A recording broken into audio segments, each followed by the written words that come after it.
sloth on this great enclosure like branch here, and here's our basalt panel that he's just screwed onto this room in here and made his sloth room. Adds another dimension, doesn't it? Yeah, just covering the walls. It's very immersive. I mean, it's a total 180 from what it looked like from when we started putting up all this stuff. It's incredible. And how long did it take you to put these walls up? It took us maybe 30 minutes to get everything. Right. Yeah, so it went up really quick. It's fun and just instantly changes it.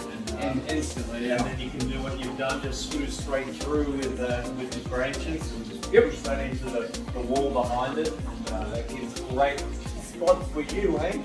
Great spots for you.